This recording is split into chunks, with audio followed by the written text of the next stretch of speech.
दोस्तों नमस्कार, आदाब, सत श्री अकाल। उर्मिलेश संवाद के इस खास एपिसोड में आपका स्वागत है। बिहार की राजधानी पटना में दोस्तों कल प्रधानमंत्री जी ने, नरेंद्र मोदी जी ने रोड शो किया, जबरदस्त रोड शो।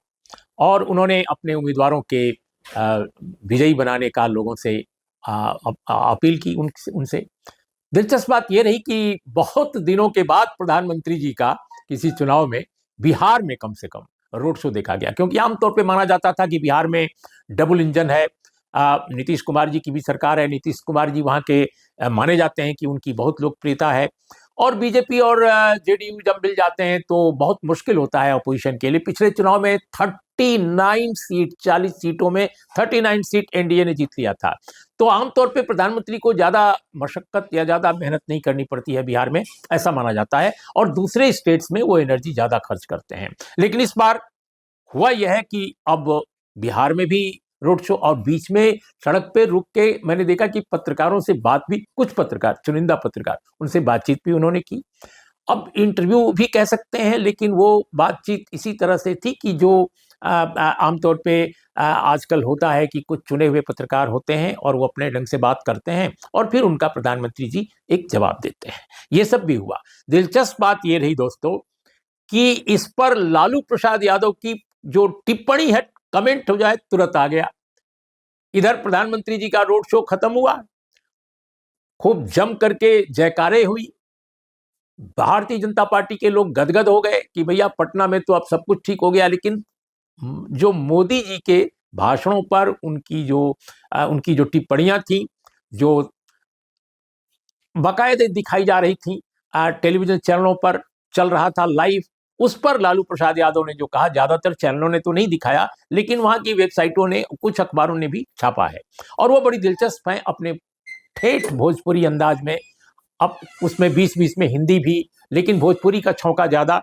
वो कहते हैं कि ई बिहार है, ई बिहार है, 3 चरण में ही उनको सड़क पर ला दिया। वो कह रहे हैं कि प्रधानमंत्री जी को 3 चरण, 3 फेज के चुनाव के बाद ही बिहार ने प्रधानमंत्री को सड़क पर ला दिया है, क्योंकि इसके पहले सड़क पर वो नहीं आते थे। वो आमतौर पे हवाई जहाज से आते थे, रैली स्थल पर जाते थे बिहार में, मंच पर चढ़ करके और भाषण देते थे, और फिर उनका हेलीकॉप्टर या जहाज उड़ जाता था। लेकिन इस बार लालू प्रसाद कह रहे हैं कि उनको सड़क पर ला दिया है बिहार ने 3 चरण के बाद ही। और फिर वो क्या कहते हैं, कहते हैं कि बाकी बचे चरण जो हैं, बाकी बचे जो फेज हैं इलेक्शन के, उनको गली गली में चक्कर भी लगवाएगा, चक्कर लगाना पड़ेगा इस बार। और फिर बोलते हैं, इसके बाद बोलते हैं ना कि बोला था इन्होंने 2014 में, याद है ना बिहार वासी, बिहार के लोग, याद है आप लोगों को 2014 में इन्होंने क्या कहा था? इन्होंने कहा था कि चीनी मिल खुलवा देंगे। 10 बरस हुए, क्या हुआ?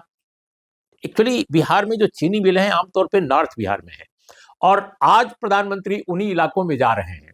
वो मुजफ्फरपुर, छपरा, जिसको सारण कहते हैं, उन इलाकों में आज प्रधानमंत्री की सभाएं हैं। मैं नहीं जानता कि उन सभाओं के बाद वो क्या रोड शो भी करेंगे या नहीं करेंगे। बहरहाल उनकी सभाएं हैं।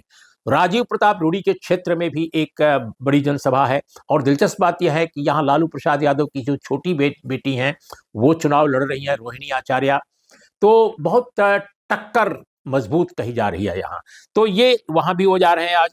तो उस पर उन्होंने कमेंट किया कि भैया चीनी मिल जो आप खुलवाने का वादा किए, 10 साल से हुआ क्या? इसके अलावा उन्होंने एक बड़ी दिलचस्प बात कही।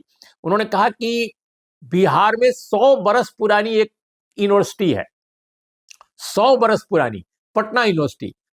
न जाने कितनी बार मोदी जी ने और नीतीश जी ने कहा कि इसको सेंट्रल यूनिवर्सिटी कर दिया जाएगा, और आज तक सेंट्रल यूनिवर्सिटी नहीं हुई। कितनी सेंट्रल यूनिवर्सिटीज आपने कर दी, लेकिन बिहार को इग्नोर किया। और इसी क्रम में वो कहते हैं कि सारा जो इन्वेस्टमेंट आता है पूंजीपतियों का, या देश का, या विदेशी पूंजी पूंजी का आता है, वो सारा गुजरात चला जाता है, बिहार कुछ आता ही नहीं। और कहते हैं कि बिहार में गरीबी है, बिहार में पिछड़ापन है, यहाँ के नेताओं ने नहीं किया। लेकिन पैसा आप देंगे नहीं केंद्र से। विशेष दर्जा देने की बात स्वयं नीतीश करते रहे, हम सब लोग करते रहे, लेकिन विशेष दर्जा नहीं मिला।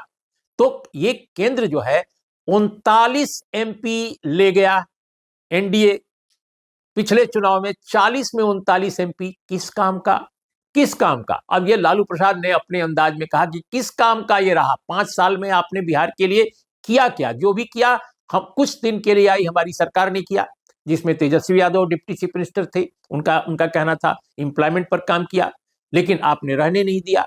और वो भी सरकार खत्म कर दी। तो इस तरह की बातें उन्होंने बड़े दिलचस्प अंदाज में आज कही हैं, कल कही हैं, और आज भी वो कुछ कहेंगे जाहिर है। लेकिन प्रधानमंत्री नरेंद्र मोदी का जो कारवां है वो बिहार में कल से शुरू हुआ, और दिलचस्प बात यह है कि आज भी वो वहां हैं, और कुछ ही देर में उनकी उनकी छपरा में एक बड़ी रैली होने जा रही है। तो बिहार का चुनाव इस चौथे फेज में बहुत ही दिलचस्प इसने इसने करवट ली है। देखना है कि जाते जाते, यानी अंतिम जो फेज है 1 जून को, वहां पहुंचते पहुंचते राजनीति की रंगत क्या लेती है, कैसा अंदाज लेती है, कैसा उसका रंग होता है, क्या समीकरण उभरते हैं। तो दोस्तों देखते रहिए। नमस्कार, आदाब, सत श्री अकाल।